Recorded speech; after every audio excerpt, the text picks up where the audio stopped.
Review of యాత్ర 2. యాత్ర 1 release అయిన ఎగ్జాక్ట్ 5 years తర్వాత యాత్ర 2 రిలీజ్ అయింది. అండ్ ఇది కంప్లీట్గా జగన్ గారి లైఫ్లో జరిగిన స్టార్ట్ టు ఎండ్ బయోపిక్ అయితే కాదు, కేవలం ఆయన పొలిటికల్ జర్నీలో కొంత పార్ట్ని ఎస్టాబ్లిష్ చేసి తీసిన ఒక సెమీ బయోపిక్ అనొచ్చు.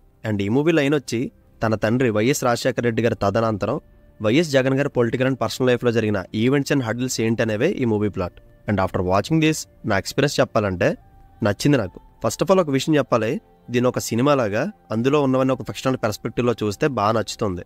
అంతేగాని పొలిటికల్ నాలెడ్జ్తో చూస్తే మాత్రం ఎలా ఉంటుందో వాళ్ళకే తెలియాలి. అండ్ బయోపిక్లు చెప్పినవన్నీ నిజాలు కాదు, అబద్ధాలు కాదు, జస్ట్ సినిమా హిట్ అవ్వాలంటే ఏం చేయాలో అది మాత్రం చేశారు ఇందులో. అండ్ నాకైతే పొలిటికల్ నాలెడ్జ్ జీరో కాబట్టి సినిమాటిక్ స్టైల్లో ఒక ఫిక్షనల్ డ్రామాగానే చూసా దీన్ని. అండ్ ముందుగా డైరెక్టర్ మహీవి రాఘవ్ గారి రైటింగ్ అండ్ స్టోరీ టెల్లింగ్ని అప్రిషియేట్ చేయాలి. ఫాదర్ అండ్ సన్ బాండ్ కానీ, డైలాగ్స్ని, స్క్రీన్ ప్లేని అండ్ టెక్నికల్గా కూడా మంచి ఇంప్రెషన్ వస్తుంది ఈ మూవీ మీద. ఫస్ట్ హాఫ్ అంతా ఎమోషనల్ వేలో చూపించి మన అటెన్షన్ని సీక్ చేసిన సెకండ్ హాఫ్ కంప్లీట్గా జగన్ గారిని ప్రైస్ చేయడంతోనే వెళ్ళిపోతుంది. బట్ బయోపిక్ అంటే ఇంక అంతే అనుకోలే, కాయిన్కి వన్ సైడ్ మాత్రమే చూపిస్తుంటారు. అండ్ సెకండ్ హాఫ్ డ్రామా కూడా ప్రెడిక్టబుల్గా వెళ్ళిపోతుంది. అయితే నాకు ఇందులో బాగా నచ్చిన విషయం, అపోనెంట్ లీడర్స్ని తక్కువ చేయడమో లేక ట్రోల్ చేయడమో లాంటివి ఏమి చేయకుండా వాళ్ళు కూడా పొలిటికల్గా ఎంత పవర్ఫుల్లో చెప్పడం చాలా బాగా నచ్చింది నాకు. అయితే కాంగ్రెస్ పార్టీని మాత్రం కొంచెం నెగిటివ్ షేడ్లో అయితే చూపించారు. అండ్ జగన్ గారి మ్యానరిజమ్స్ని ఓన్ చేసుకుని యాక్టింగ్ వైజ్ చాలా మంచి ఎఫర్ట్ పెట్టారు జీవా గారు. ఆయన పెర్ఫార్మెన్స్ కానీ, మమ్ముట్టి గారి పెర్ఫార్మెన్స్ కానీ ఈ మూవీని వేరే లెవెల్లో నిలబెట్టాయి.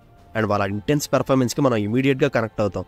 అండ్ జీవా గారు అయితే జగన్ గారిలా అచ్చి దిగిపోయారు. ఎంత గ్రౌండ్ వర్క్ చేశారో తెలియదు కానీ కొన్ని షార్ట్స్లో అచ్చం జగన్ గారిలానే ఉంటారు. బట్ అక్కడక్కడ ఎమోషనల్ సీన్స్లో జీవా గారు జస్ట్ ఓకే అనిపించింది.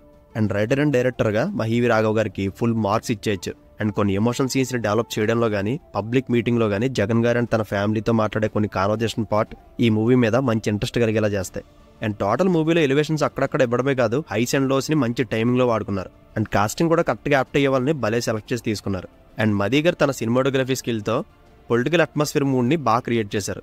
And editing and movie run time major advantage అయింది. అండ్ సింగిల్ పాయింట్లో కూడా మూవీ బోర్ కొట్టదు. బట్ సెకండ్ హాఫ్లో కొంచెం స్లో పేస్లో వెళ్తున్న ఫీలింగ్ వస్తుంది, అది కూడా చిన్న స్క్రీన్ ప్లే ఇష్యూ వల్ల. సో ఓవరాల్గా యాత్ర 2 ఒక హానెస్ట్ అటెంప్ట్ అనొచ్చు. కంప్లీట్ వైఎస్ జగన్ గారి పొలిటికల్ లైఫ్లో జరిగిన ఎమోషనల్ జర్నీ ఇది. క్లీన్ మైండ్తో మూవీ చూడండి, డెఫినెట్గా మిమ్మల్ని ఇంప్రెస్ చేస్తుంది. మంచి పొలిటికల్ బయోగ్రాఫికల్ మూవీ ఇది, అస్సలు మిస్ అవ్వకండి. అండ్ జగన్ గారి అభిమానులకి అయితే విపరీతంగా నచ్చుతుంది, రెగ్యులర్ ఆడియన్స్కి అయితే డీసెంట్ వాచ్ అనొచ్చు. అండ్ ఫైనల్గా ఈ మూవీకి నేను ఇస్తున్న rating 2.75 out of 5. So see you in the next video. Take care friends. Thank you.